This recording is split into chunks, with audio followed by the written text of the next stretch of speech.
Hello dear students, આજે શરૂઆત કરીએ છીએ લેક્ચર નંબર 7ની, જેની અંદર આપણે જે મુદ્દાઓનો અભ્યાસ કરવા જઈ રહ્યા છીએ તે મુદ્દાઓ અહીં આપેલ છે. આજના લેક્ચરની અંદર આપણે પ્રથમ મુદ્દો ચર્ચીશું બાયો સાવરનો નિયમ. ત્યારબાદ જોઈશું બાયો સાવરના નિયમ અને કુલમના નિયમ વચ્ચેની સામ્યતાઓ અને વિષમતાઓ. ત્રીજા મુદ્દાની અંદર વાત કરીશું પરમિટિવિટી, પરમિએબિલિટી અને શૂન્ય અવકાશમાં પ્રકાશની ઝડપ વચ્ચેનો સંબંધ તથા લાસ્ટમાં જોઈશું ઉદાહરણ 4.5. તો ચાલો મિત્રો શરૂઆત કરીએ બાયો સાવરનો નિયમ. વિદ્યાર્થી મિત્રો, આજના લેક્ચરનો આપણો જે પ્રથમ મુદ્દો છે તે છે બાયો સાવરનો નિયમ. બાયો સાવરનો નિયમ એકચ્યુઅલમાં છે શું? પ્રથમ લેક્ચરમાં આપણે ભણી ગયા તે મુજબ પ્રવાહધારિત તારની આસપાસ ચુંબકીય ક્ષેત્ર ઉત્પન્ન થાય છે, એટલે કે વિદ્યુત પ્રવાહ ચુંબકીય ક્ષેત્રનું નિર્માણ કરે છે. પણ અહીં ઉત્પન્ન થતું ચુંબકીય ક્ષેત્ર કેટલું હોય છે તેનું મૂલ્ય બાયો સાવરના નિયમની મદદથી શોધી શકાય છે. આમ વિદ્યુત પ્રવાહ અને તેના લીધે ઉદ્ભવતા ચુંબકીય ક્ષેત્ર વચ્ચેનો સંબંધ એટલે બાયો સાવરનો નિયમ. વિદ્યાર્થી મિત્રો, બાયો સાવરના નિયમની મદદથી ચુંબકીય ક્ષેત્ર કેવી રીતે શોધી શકાય તે સમજવા માટે અહીં દર્શાવેલ આકૃતિ ધ્યાનમાં લો.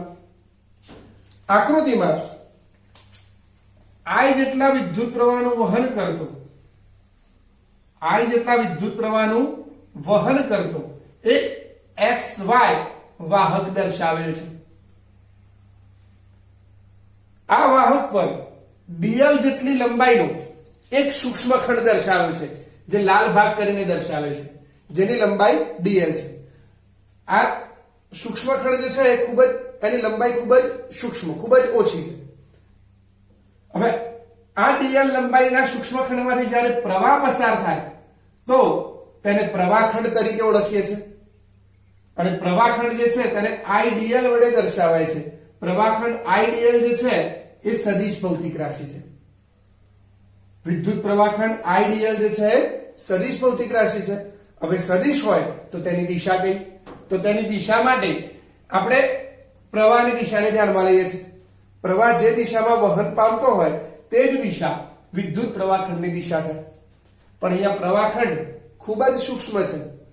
પરિણામે તેની દિશા નક્કી કરવા માટે આપણે પ્રવાહખંડને સ્પર્શતો સ્પર્શક દોરીએ છીએ, અને આ સ્પર્શકનું જે તીર છે તે વિદ્યુત પ્રવાહની દિશામાં દર્શાવીએ છીએ. આમ અહીં પ્રવાહખંડને દોરેલ જે સ્પર્શક છે તે સ્પર્શક વિદ્યુત પ્રવાહખંડની દિશા દર્શાવે છે. વિદ્યાર્થી મિત્રો, આ પ્રવાહખંડ વડે ખંડથી r જેટલો સ્થાન સદિશ ધરાવતા અંતરે, પ્રવાહખંડને લીધે ખંડથી r જેટલો સ્થાન સદિશ ધરાવતા અંતરે કોઈ બિંદુ P આવેલું છે. આ P બિંદુ આગળ આ પ્રવાહખંડને લીધે ઉદ્ભવતું ચુંબકીય ક્ષેત્ર આપણે શોધવું છે, જે બાયો સાવરના નિયમની મદદથી શોધી શકાય. વિદ્યાર્થી મિત્રો, બાયો સાવરના નિયમ મુજબ P બિંદુ આગળ ઉદ્ભવતું ચુંબકીય ક્ષેત્ર જે છે તે ચુંબકીય ક્ષેત્ર પ્રવાહ I ના સમપ્રમાણમાં હોય છે.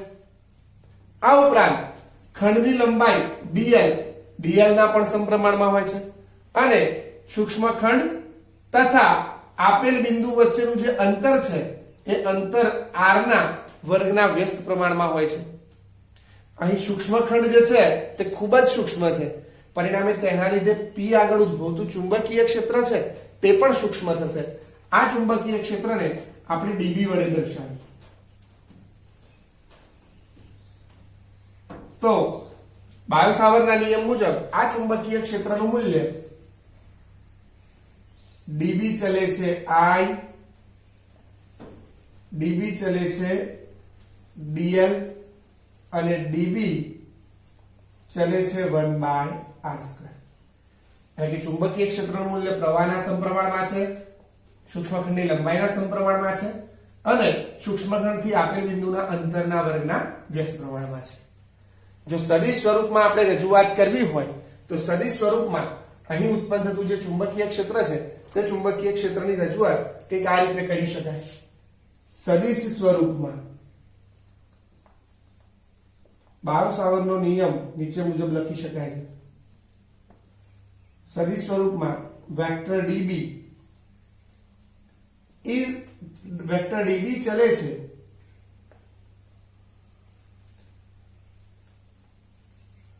I vector dl cross vector r divided by r cube. વિદ્યાર્થી મિત્રો, અહીં ચલે છે નિશાની દૂર કરવા માટે એક સપ્રમાણતા અચળાંક મૂકીશું અને એ સપ્રમાણતા અચળાંક છે તે μ0/4π છે. તો db બરાબર μ0/4π I dl ક્રોસ સદિશ r/r ક્યુબ થશે. અહીં μ0/4π ને શું કહે છે? તો μ0/4π જે છે તે સપ્રમાણતા અચળાંક છે.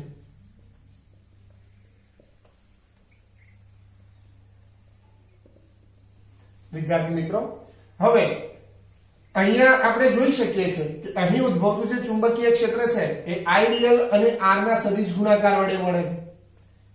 પરિણામે સદિશોના સદિશ ગુણાકારને લગતા નિયમો અહીં લાગુ પડી શકાય અને આઈડીએલ ક્રોસ આર નું જો દિશા શોધવી હોય, આઈડીએલ ક્રોસ આર ની મદદથી ઉત્પન્ન થતું જે ચુંબકીય ક્ષેત્ર છે એ ચુંબકીય ક્ષેત્રની દિશા શોધવી હોય તો જમણા હાથના અંગૂઠાના નિયમને આધારે આપણે શોધી શકીએ છીએ.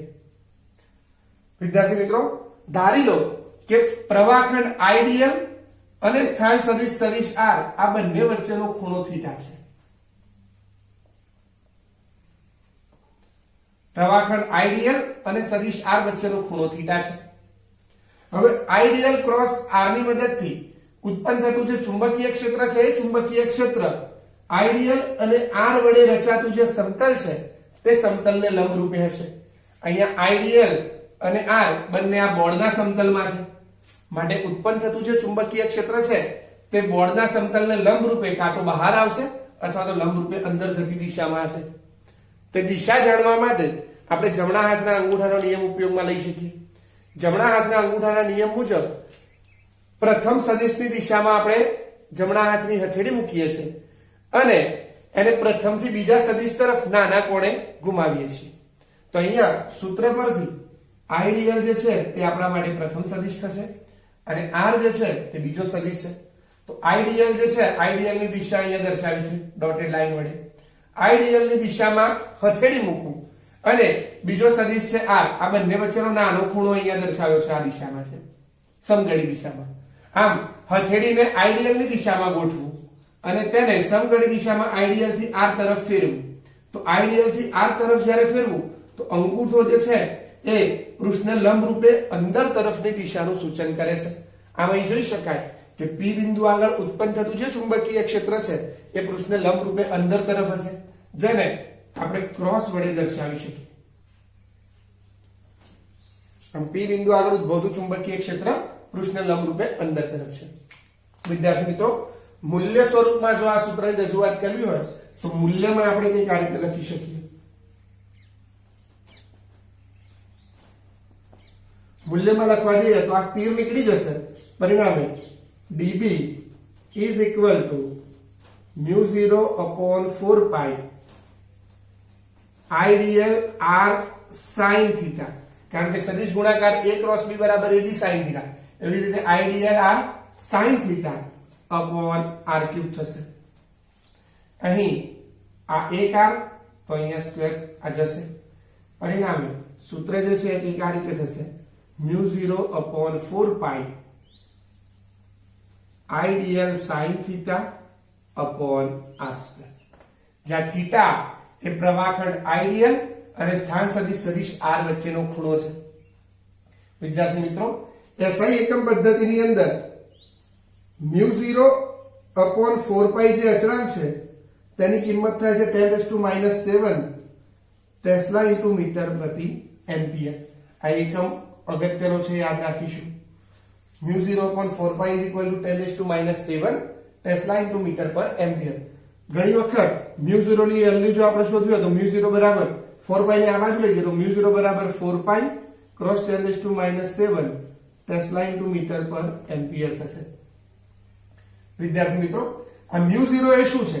તો મ્યુ 0 જે છે, મ્યુ 0 ને કહે છે શૂન્યાવકાશની પરમિએબિલિટી.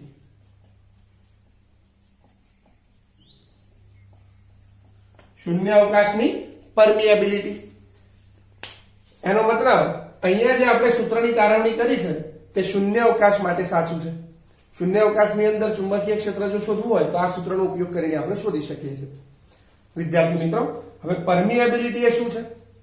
તો ચેપ્ટર 1 ની અંદર આપણે પરમિટિવિટી ભણી ગયા છે. પરમિટિવિટી જે છે એ માધ્યમનો વિદ્યુતીય ગુણધર્મ છે. એવી જ રીતે મ્યુ 0 એટલે કે પરમિએબિલિટી જે છે તે માધ્યમનો ચુંબકીય ગુણધર્મ છે.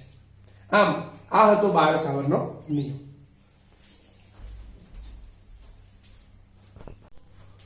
હવે વાત કરીશું કુલમ્બના નિયમ અને બાયો-સાવરના નિયમ વચ્ચેની સામ્યતાઓ અને વિષમતાઓ અંગે. કુલમ્બનો નિયમ સ્થિત વિદ્યુતશાસ્ત્રની અંદર જે કુલમ્બનો નિયમ આપણે જોઈ ગયા, કુલમ્બનો નિયમ અને બાયો-સાવરના નિયમ વચ્ચે થોડીક સામ્યતાઓ રહેલી છે, તો એની સાથે સાથે થોડીક વિષમતાઓ પણ રહેલી છે. સર્વપ્રથમ સામ્યતાઓની વાત કરીએ તો કુલમ્બનો નિયમ અને બાયો-સાવરનો નિયમ બંને જે છે તે વ્યસ્ત વર્ગના નિયમો છે. વ્યસ્ત વર્ગના નિયમો. હવે વ્યસ્ત વર્ગના નિયમો એટલે શું? એટલે કે બંને જે છે તે આપેલ બિંદુથી ઉદ્ગમથી આપેલ બિંદુના અંતરના વર્ગના વ્યસ્ત પ્રમાણ પર આધાર રાખે છે. 1/r² મુજબ ચાલે છે.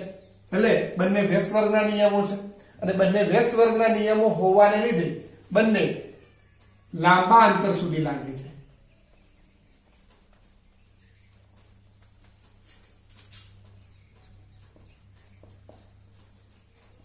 બંને વ્યસ્ત વર્ગના નિયમો છે અને બંને લાંબા અંતર સુધી લાગે છે. આ ઉપરાંત સંપાતપણાનો સિદ્ધાંત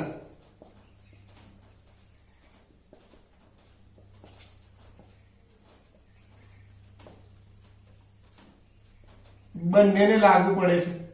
એટલે કે બંને ક્ષેત્રોને સંપાતપણાનો સિદ્ધાંત લાગુ પાડી શકાય છે. સંપાતપણાનો સિદ્ધાંત શું છે તે પહેલા જ લેક્ચરની અંદર આપણે ભણ્યા છીએ. વિદ્યુત ક્ષેત્ર માટેનો સંપાતપણાનો સિદ્ધાંત જોયો હશે ચેપ્ટર 1 ની અંદર. ઘણા બધા વીજભારિત કણોને લીધે કોઈ બિંદુ આગળ ઉદ્ભવતું વિદ્યુત ક્ષેત્ર શોધવા માટે આપણે દરેક બિંદુવત વિદ્યુતભાર વડે તે બિંદુ આગળ ઉદ્ભવતું ક્ષેત્ર શોધીએ છીએ અને પછી બધાનો સદિશ સરવાળો કરીએ છીએ. તેવી જ રીતે ઘણા બધા પ્રવાહધારિત ખંડ અથવા તો ઘણા બધા ચુંબકીય ક્ષેત્રના ઉદ્ગમો વડે કોઈ એક બિંદુ આગળ ઉદ્ભવતું ચુંબકીય ક્ષેત્ર શોધવું હોય તો દરેક ઉદ્ગમ વડે તે બિંદુ આગળ ઉદ્ભવતું ચુંબકીય ક્ષેત્ર શોધીને બધાનો સદિશ સરવાળો કરવા પરિણામી ચુંબકીય ક્ષેત્ર આપણે શોધી શકીએ છીએ, જે છે સંપાતપણાનો સિદ્ધાંત. આમ વિદ્યુત ક્ષેત્ર અને ચુંબકીય ક્ષેત્ર બંનેને સંપાતપણાનો સિદ્ધાંત સમાન રીતે લાગુ પાડી શકાય છે. તો આ જે છે તે કુલમ્બના નિયમ અને બાયો-સાવરના નિયમ વચ્ચેની સામ્યતા છે. હવે વાત કરીએ નંબર 2 વિષમતાની. તો વિષમતા, પ્રથમ વિષમતા જે છે વિદ્યુત ક્ષેત્ર અથવા સ્થિત વિદ્યુત ક્ષેત્રની વાત કરીએ તો વિદ્યુત ક્ષેત્રનો ઉદ્ગમ આપણે આગળ ભણી ગયા છીએ તે મુજબ વિદ્યુત ક્ષેત્રનો ઉદ્ગમ છે વિદ્યુતભાર. અને વિદ્યુતભાર એ અદિશ ભૌતિક રાશિ છે. એટલે કે આપણે એમ કહી શકીએ કે વિદ્યુત ક્ષેત્ર જે છે એ અદિશ ઉદ્ગમ એવા વિદ્યુતભારમાંથી ઉત્પન્ન થાય છે. જ્યારે ચુંબકીય ક્ષેત્રની વાત કરીએ, ચુંબકીય ક્ષેત્રના ઉદ્ગમની વાત કરીએ તો અહીંયા જોયું તે મુજબ ચુંબકીય ક્ષેત્ર આઈડીએલ એટલે કે પ્રવાહખંડ, અને પ્રવાહખંડ જે છે એ સદિશ ઉદ્ગમ છે. આમ વિદ્યુત ક્ષેત્ર એ અદિશ ઉદ્ગમ એવા વિદ્યુતભારમાંથી ઉદ્ભવે છે, જ્યારે ચુંબકીય ક્ષેત્ર એ આઈડીએલ એટલે કે પ્રવાહખંડ જે સદિશ ઉદ્ગમ એટલે કે સદિશ ઉદ્ગમ એવા આઈડીએલ માંથી ઉદ્ભવે છે. નંબર 3 ત્રીજા મુદ્દાની વાત કરીએ જે પણ વિષમતા રજૂ કરે છે. વિષમતાની વાત કરીએ તો અહીંયા ત્રીજા મુદ્દાની અંદર દિશાની વાત કરેલી છે. વિદ્યાર્થી મિત્રો, વિદ્યુત ક્ષેત્રની દિશા ચેપ્ટર નંબર 1 ની અંદર આપણે ભણાવીશું કે બિંદુવત વિદ્યુતભાર વડે ઉદ્ભવતું વિદ્યુત ક્ષેત્ર જે છે તે ત્રિજ્યાવર્તી દિશામાં હોય છે. કંઈક આ રીતે જોયું હશે. બિંદુવત વિદ્યુતભાર વડે ઉદ્ભવતું ચુંબકીય ક્ષેત્ર કઈક ત્રિજ્યાવર્તી દિશામાં આ રીતે હોય છે.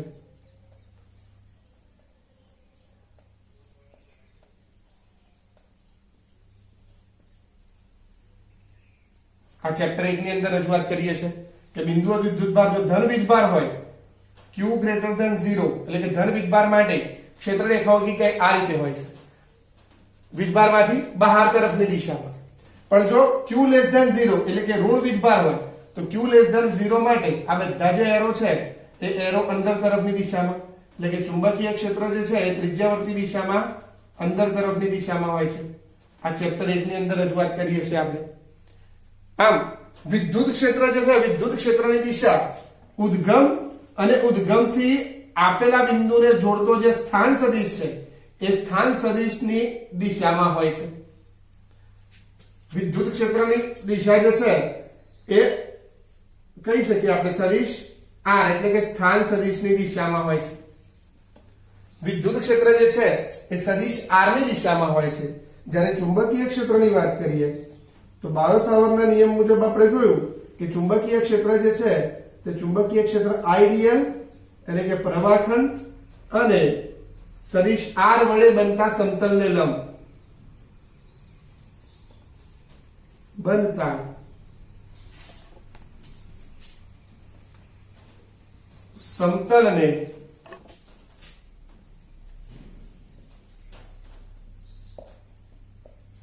લંબ દિશામાં હોય છે. વિદ્યુત ક્ષેત્ર જે છે સદિશ r ની દિશામાં હોય છે જ્યારે ચુંબકીય ક્ષેત્ર આઈડીએલ અને સદિશ r વડે બનતા સમતલને લંબ દિશામાં હોય છે. પછી ચોથા મુદ્દાની વાત કરીએ. ચોથો મુદ્દો પણ વિષમતાને રજૂ કરે છે. બાયો-સાવર્ટના નિયમની અંદર સૂત્રમાં આપણે જોયું dB નું મૂલ્ય dB બરાબર I μ0/4π IDL sin θ/r². એટલે કે બાયો-સાવર્ટનો નિયમ જે છે તે થીટા એટલે કે કોણ ઉપર આધારિત છે. નિયમ થીટા પર આધારિત છે. બાયો-સાવર્ટનો નિયમ કોણ થીટા પર આધાર રાખે છે જ્યારે કુલમ્બનો નિયમ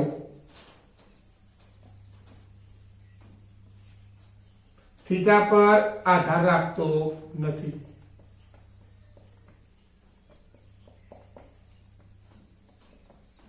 બાયો-સાવર્ટનો નિયમ છે થીટા પર આધારિત છે અને કુલમ્બનો નિયમ જે છે થીટા પર આધાર રાખતો નથી. વિદ્યાર્થી મિત્રો, આ મુદ્દાને આધારે આપણે એમ કહી શકીએ કે આપણે જે પ્રવાહખંડ દર્શાવ્યો હતો પ્રવાહખંડની દિશામાં એટલે કે પ્રવાહખંડની દિશામાં કોઈ પણ બિંદુ આવેલું હોય તો તે બિંદુ માટે તે બિંદુ આગળ ઉદ્ભવતું ચુંબકીય ક્ષેત્ર હંમેશા શૂન્ય છે. પ્રવાહખંડની દિશામાં આવેલ બિંદુ ઉપર ઉદ્ભવતું ચુંબકીય ક્ષેત્ર હંમેશા માટે શૂન્ય જ હોય છે. કેમ આવું? તો જો બિંદુ પ્રવાહખંડની દિશામાં આવેલું હોય તો થીટા એના માટે થશે 0 અને sin 0 નું મૂલ્ય થાય 0. અને જો બિંદુ પ્રવાહખંડની વિરુદ્ધ દિશામાં આવેલું હોય તો તેના માટે થીટા થશે 180 અને sin 180 ની કિંમત પણ 0 થાય છે. આમ કહી શકાય કે જો બિંદુ પ્રવાહખંડ પર આવેલું હોય તો તેના માટે ચુંબકીય ક્ષેત્ર હંમેશા શૂન્ય જ હોય છે. એટલે કે વાહક પર પણ કોઈ બિંદુ આવેલું હોય તો વાહક પર ઉદ્ભવતું ચુંબકીય ક્ષેત્ર હંમેશા શૂન્ય જ હોય. પણ અહીંયા વાહકની જાડાઈ અવગણી શકાય એવી હોય ત્યારે આ વસ્તુ યોગ્ય છે. પણ જો વાહક પ્રમાણમાં વધારે જાડો હોય તો અંદરના ભાગમાં થોડું ઘણું ચુંબકીય ક્ષેત્ર હોય છે, જે આપણે આગળના મુદ્દાઓમાં વાત કરીશું. આ હતું કુલમ્બના નિયમ અને બાયો-સાવર્ટના નિયમ વચ્ચેની સામ્યતા અને વિષમતા. મુદ્દાની જે આપણે વાત કરવા જઈ રહ્યા છીએ તે છે ε0 μ0 અને c વચ્ચેનો સંબંધ. વિદ્યાર્થી મિત્રો, ε0 એટલે પરમિટિવિટી, μ0 એટલે પરમિએબિલિટી અને c એટલે શૂન્ય અવકાશમાં પ્રકાશની ઝડપ. આ ત્રણ વચ્ચે એક અગત્યનો સંબંધ છે. આ સંબંધનો વધારે ઉપયોગ આપણે ચેપ્ટર નંબર 8 ની અંદર પણ કરીશું. જોઈએ આ સંબંધ કેવી રીતે મેળવાય છે. ε0 અને μ0 ને જો ગુણવામાં આવે તો તેમના ગુણાકારનું સ્વરૂપ કંઈક આ રીતે થાય છે, જે અહીંયા જોઈએ. ε0 ગુણ્યા μ0. હવે આ બંનેને ગુણ્યા છે તો ઇક્વલ ટુ, હવે શું કરીશું, ε0 અને μ0 બંનેને 4π વડે ગુણીએ અને 4π વડે ભાગતા. એપ્સિલોન 0 અને મ્યુ 0 ના ગુણાકારને 4 પાઈ વડે ગુણતા અને 4 પાઈ વડે ભાગતા. તો 4 પાઈ વડે જે ગુણું છું તેને કઈક આ રીતે લખી શકાય 4 પાઈ એપ્સિલોન 0 મ્યુ 0 અપોન 4 પાઈ.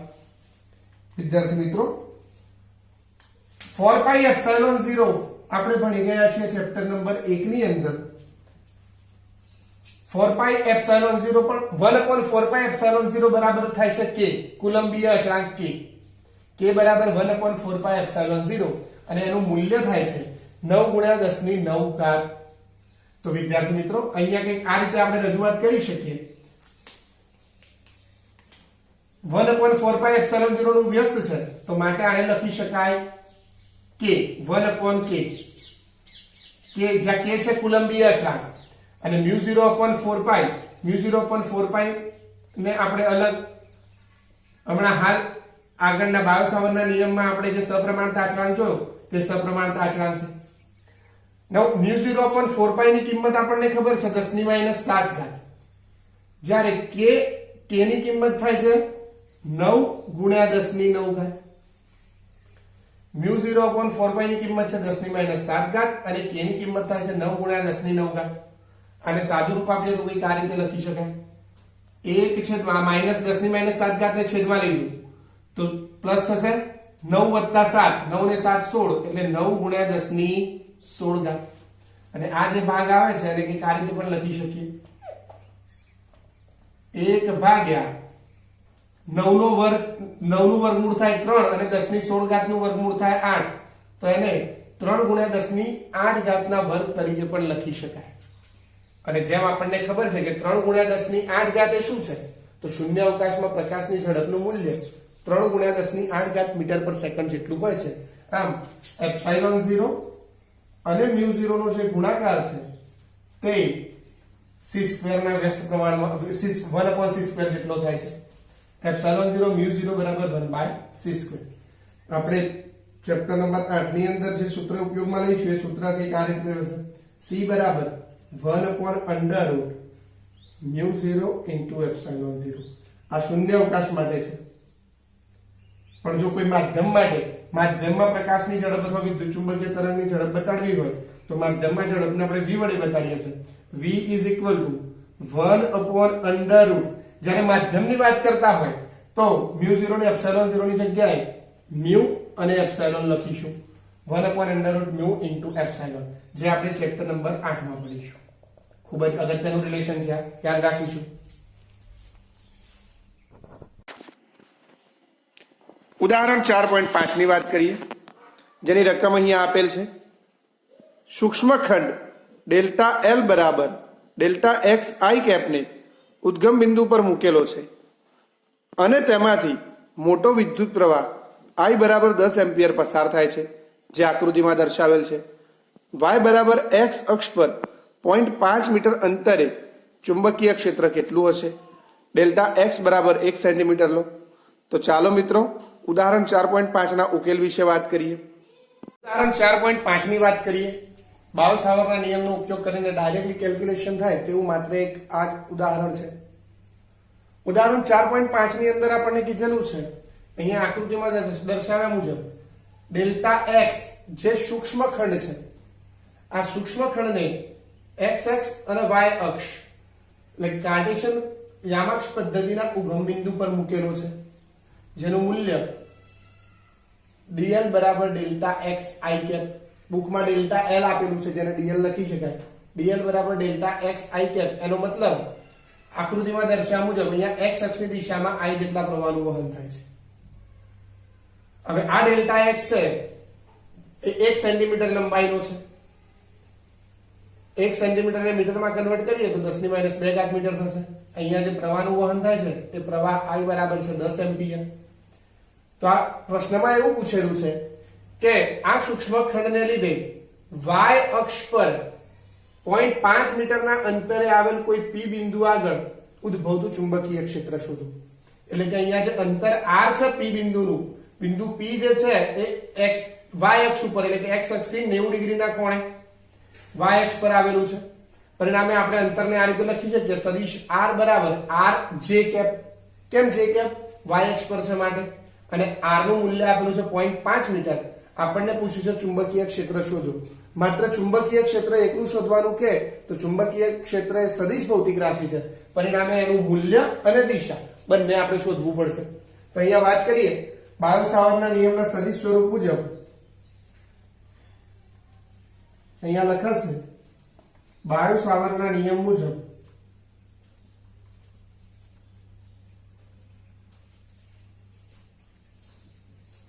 વેક્ટર dB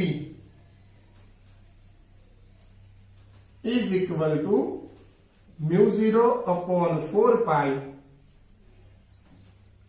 ideal cross सदिश r upon r cube. तो is equal to mu0 upon 4 pi I dl बराबर છે डेल्टा x I कैप. तो किंमत મૂકીએ તો I delta x I cap cross सदिश r बराबर છે r j cap upon r cube.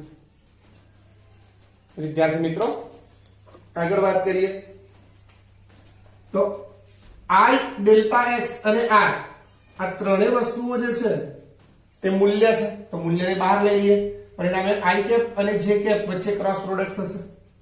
તો લખાશે mu0 upon 4 pi I delta x r upon r cube into I cap cross j cap. एक एक r जैसे ही है, परिणाम यहाँ स्क्वायर थશે. तो vector dB is equal to mu0 upon 4 pi I delta x upon r square into I cap cross j cap. I cross j એટલે k cap થશે. તો અહીંયા ઉત્પન્ન થતું જે ચુંબકીય ક્ષેત્ર છે એ ધન z દિશામાં હશે. હવે કિંમતો મૂકીએ તો mu0 upon 4 pi એટલે 10⁻⁷. I ની કિંમત આપેલી છે 10, ડેલ્ટા x ની કિંમત તમને આપેલી છે 1 સેન્ટીમીટર અને મીટરમાં 10⁻² metre divided by r square. r square છે 0.5 નું વર્ગ પડશે 4 ગુણ્યા 10⁻⁸ ટેસ્લા. તો હા હતું ઉદાહરણ 4.5. Thank you.